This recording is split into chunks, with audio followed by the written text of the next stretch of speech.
Share capital 22 में है 3,50,000 और 23 में है 4,50,000। 1 लाख की इंक्रीजिंग शेयर कैपिटल में ये क्या शो करेगी?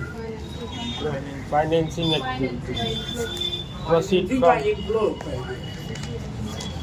ठीक, अब आइए रिजर्व एंड सरप्लस 50,000 है प्रीवियस ईयर का, अब करंट ईयर का 1,25,000।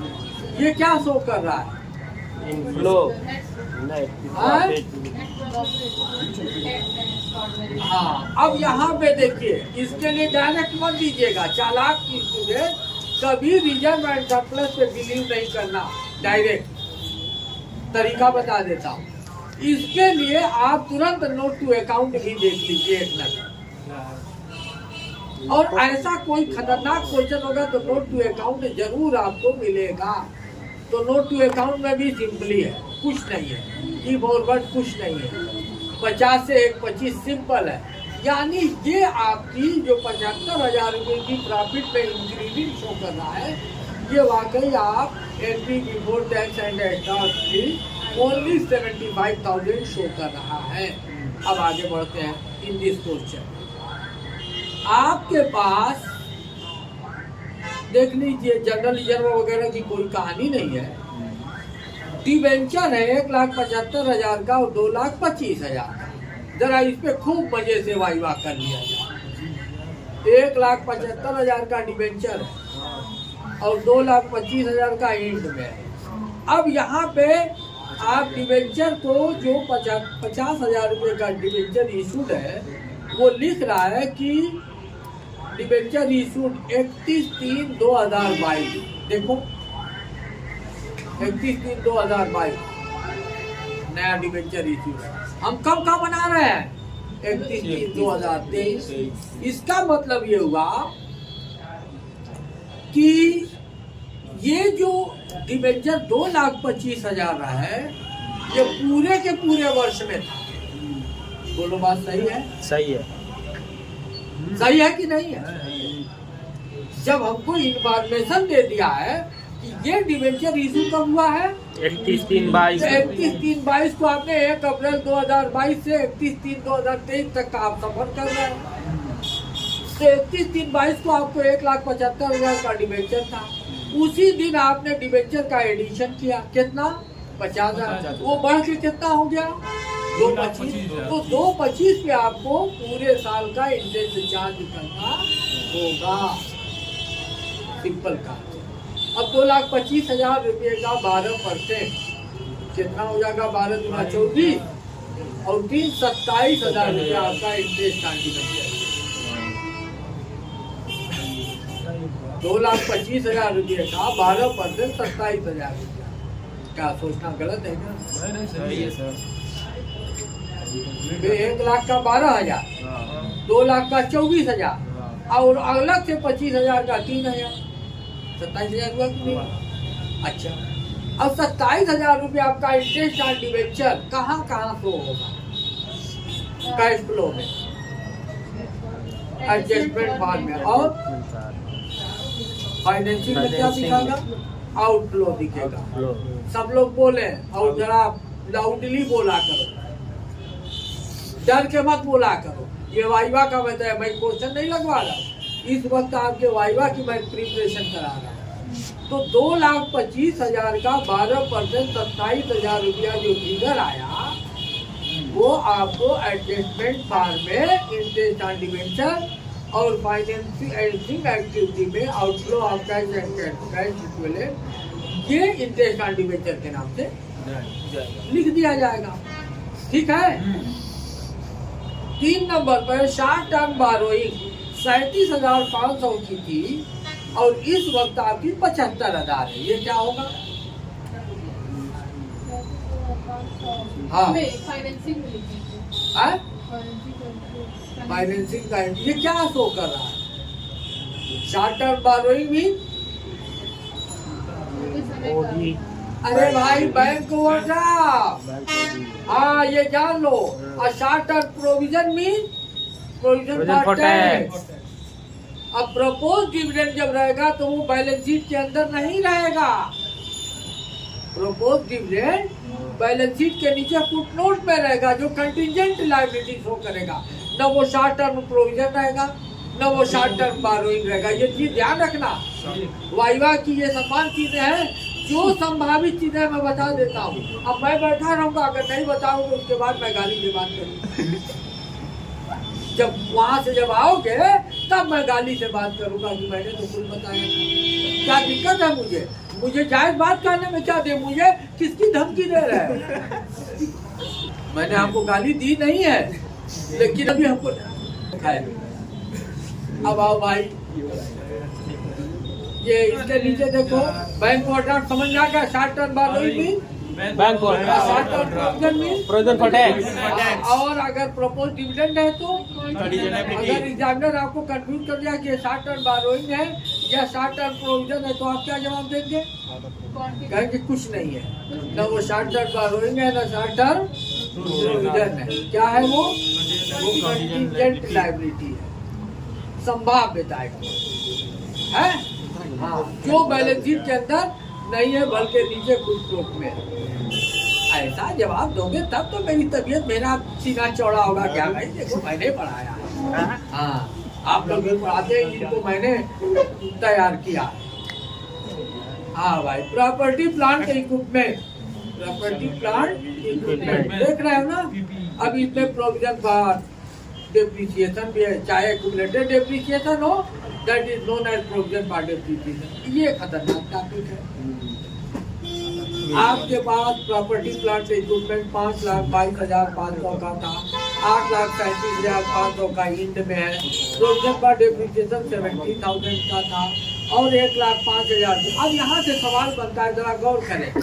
देखिए, अब इसके लिए यहाँ से यहाँ आपको नीचे इंफॉर्मेशन देखनी होगी। Information during the year a piece of machinery costing 40,000 on which accumulated depreciation was 20,000 was sold at a loss of rupees 5,000। वर्ष के दौरान एक मशीन जिसकी लागत कितनी थी 40। अब चूंकि प्रोविजन फॉर डेप्रिसिएशन की कंडीशन में मशीन कभी भी डेप्रिसिएशन की वैल्यू से डाउन हुई नहीं होगी। वो मशीन 40,000 की जब तक रिप्लेस नहीं होगी, जब तक नील नहीं होगी ड्यू टू डेप्रिसिएशन, वो कांस्टेंट वैल्यू पे आपकी बुक्स ऑफ अकाउंट में दिखेगी। तो अब उस मशीन को आप बेच रहे हो, वो मशीन की लागत कितनी थी 40, उसका एक्यूमुलेटेड डेप्रिसिएशन कितना था 20,000। बेचे कितने में 5, तो बेचे कितने में 5,000 में, 15,000 में। क्यों, कैसे 15,000 में बिकी? 5,000 लॉस में था। 5,000 लॉस में बेची, है ना।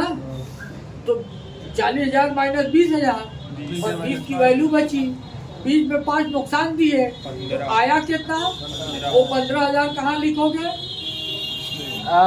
इन्वेस्टिंग के इनफ्लो में है, इनफ्लो आपका है, इनफ्लो आपका है। Sale proceed from sale of machinery कितना लिखोगे? 15,000। Loss of sale of machinery कितना हुआ 5,000। 5,000। बहुत अच्छा। अब यहाँ आपका डेप्रिसिएशन का बैलेंस था 70,000। कितना था 70,000। 70 में 20 तो रिड्यूस हो गया, 50,000। बचा कितना 50,000। इन स्पाइट ऑफ 50,000 आपके पास at the end of the year आपके पास है कितने का 1,05,000 का काची प्रोविजन फॉर डेप्रिसिएशन। इसका ऑपरेशन क्या करोगे? आपके पास provision for depreciation balance during beginning of the year was rupees 70,000। Out of 70,000 20,000 depreciation provision for depreciation debited at the time of sale of machinery. It means provision for depreciation account या bank account या loss on sale of machinery account या to machinery account. तो आपका provision for depreciation 50 से down होकर कहाँ आना चाहिए था? और क्या 20 जब खर्च हो गया 30 पे, अरे 70 से 50 पे आना चाहिए था। डाउन 20 डाउन हुआ तो कितना होना चाहिए 50। लेकिन 50 नहीं है, आपके पास एक 5 है। अब इसका क्या करोगे? यानी एडजस्टमेंट फॉर्म में क्या लिखोगे? क्या लिखोगे? Provision for depreciation. क्या लिखोगे? ऐसी चीज को एक्यूमुलेटेड डेप्रिसिएशन। इसकी एंट्री क्या होगी? ये डेप्रिसिएशन के लिए एक्यूमुलेट करोगे, उसकी एंट्री क्या बनाओगे? नहीं पता? किसी को पता है? Provision for depreciation to depreciation account. Provision for depreciation account debit to fixed asset. Profit and loss account DR2 provision for provision for depreciation. यूं तो एंट्री ये होगी, बेसिक एंट्री फर्स्ट ईयर में पढ़ो, depreciation account DR2 provision for depreciation account, अब फिर profit and loss account DR2 depreciation account. लेकिन यहाँ हम उससे एक एंट्री से काम चला लेंगे, डेप्रिसिएशन को साइड लगा देंगे। यहाँ हमें कैश फ्लो की लैंग्वेज में कह रहे हैं, वरना सही बात ही उसकी डबल एंट्री बनती है। पहली एंट्री होती है depreciation account DR2 provision for depreciation. तो भैया अगर इस एंट्री से तुम्हारा अंत हो गया तो पीएल को में जोड़ने की नौबत कहाँ है? अब वो दूसरी एंट्री होगी profit and loss account DR2 provision for, तो depreciation provision for depreciation credit हुआ, आपका पीएल कम हो गया। अब उसी को रिवर्स करना, वो जो डाउन किए थे प्रॉफिट एंड को, उसको अप करना, उसी अमाउंट से प्लस करो। इसलिए प्रोविजन फॉर एक्यूमुलेटेड डेप्रिसिएशन को क्या किया जाएगा? ऐड किया जाएगा। तो ऐसी खतरनाक चीज से बचे। जितना आसानी से मैं समझाया हूँ उतना आसान है नहीं। हाँ, ये हो गया एक्यूमुलेटेड डेप्रिसिएशन। अब आइए गुडविल। गुडविल 75 से 50 पे आ गई, 75,000 से 50,000। ठीक। अब इन्वेंट्री है 36,000 से 61,000 का हो गया इन्वेंट्री। Increase in inventory. हाँ, तो क्या होगा? ये हो जाएगा 36 लेस में होगा। लेस में होगा। कहाँ पे लेस होगा? Operating profit before working capital changes के नीचे। हाँ, नीचे वाले add plus minus. Add plus में वो एडजस्टमेंट बाद में मत ले लेना। ठीक, बहुत अच्छा। अब आइए देखिए कंटीजेंट लायबिलिटी। देखो भाई, यह है ना, ये प्रपोज डिविडेंड कंटीजेंट लायबिलिटी की हेडिंग वाइज दिया है, नोट टू अकाउंट में दिया है, एकदम नीचे दिया है 62,500 और 1 लाख रुपया। 62,500 और 1,000। अब क्या करोगे इसको?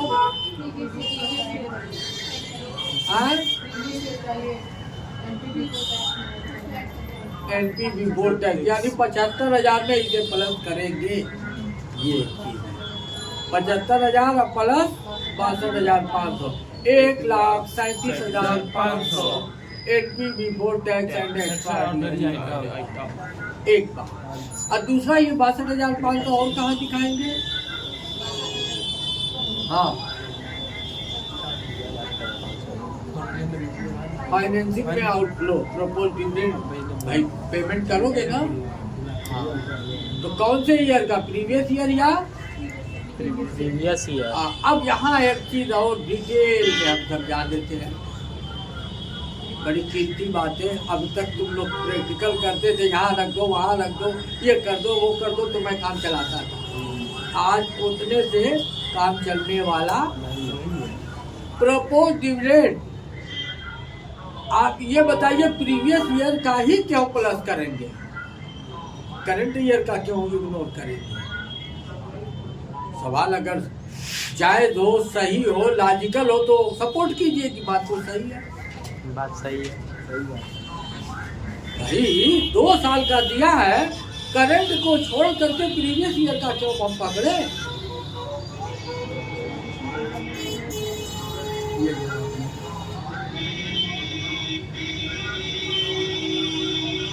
अब इसका जवाब सुनिए। ऐसा है कि 31 मार्च को आपका स्टेटमेंट बना है, उसी 31 मार्च को आप CFS भी बना रहे हैं ना, ट्रेडिशनल। अब या आज अभी तुमको प्रॉफिट मिली, क्या आप तुरंत जो घोषणा करनी है, डिक्लेरेशन करना है डिविडेंड का, ये सच मानों में आप किया है, ये पेंडिंग है। आपने यूं ही मैनेजमेंट ने कह दिया कि ऐसा है कि इतना निकाल लो, उसको पीएल में आपने लिखा नहीं। समझ में आया? स्टेटमेंट ऑफ पीएल में आपका पीएल बन चुका है, तो अब बात यह है कि आपकी एनुअल जनरल मीटिंग होनी है। एनुअल जनरल मीटिंग होनी है। एनुअल जनरल मीटिंग में डिक्लेरेशन होगा कि कितना डिविडेंड डिक्लेयर होगा। उस डिक्लेरेशन के 30 दिन के अंदर अंदर कंपनी डिविडेंड पेड करना होता है, कानून है। पहले तो एनुअल जनरल मीटिंग में पहले पास होगा, तो अभी वो सब नौबतें नहीं आई है। इसलिए जो प्रीवियस ईयर में हुआ है उसको करंट ईयर में उसका अमली जामा पहनाया गया। इस करंट ईयर वाला है वो अगले साल इसका अमली जामा पहना। तो हमेशा डिविडेंड को हम प्रीवियस ईयर वालों को इसी वजह से लेते हैं, न कि करंट। 2021 के पहले यही सिस्टम जानते हो क्या होता था? करंट ईयर का जोड़ दिया जाता और प्रीवियस ईयर का पेड दिखा दिया जाता, जैसे टैक्स के बारे में होता है। लेकिन गलत हो गया, उसके अंदर अमेंडमेंट है कि नहीं, बिल्कुल नहीं। उसको छोड़िए, प्रीवियस ईयर वाले को ऐड कीजिए और साथ साथ फिर प्रीवियस ईयर वाले को ही फाइनेंसिंग में पेड करके पेमेंट दिखाइए। हाँ, अब जितना प्रपोज डिविडेंड, जितना प्रपोज प्रस्ताव में पारित हो चुका है, उसमें से अगर मान ली किसी को डिविडेंड भेजा गया, ऐसा होता है, किसी को डिविडेंड भेजा गया, उससे संपर्क नहीं हो पाया, डिविडेंड पैसा वापस आ गया। आज भी ऐसा हो सकता है भाई। मान लो कि तुम अपना अकाउंट में चेंज कर दिए, कंपनी ने तुम्हारा डिविडेंड भेजा, तुम्हारा अकाउंट या तुम्हारा अकाउंट डेट चल रहा है, तुम्हारी लापरवाही से तुम्हारा अकाउंट क्या चल रहा है? बंद है। तो कब तुम्हारे अकाउंट में पैसा आएगा? नहीं आएगा। तो ऐसा होता है, उसको कहते हैं अनक्लेम डिविडेंड। उसको क्या कहते हैं? कंपनी ने भेजा, अब तो उन्होंने आपने मांगा नहीं, कंपनी ने आपको दिया, आपसे संपर्क नहीं हो पाया, वो अनक्लेम डिविडेंड मान लिया गया कि भैया उसने मांगा ही नहीं। हालांकि ऐसा नहीं है, कौन है जो नहीं मांगेगा, लेकिन उसकी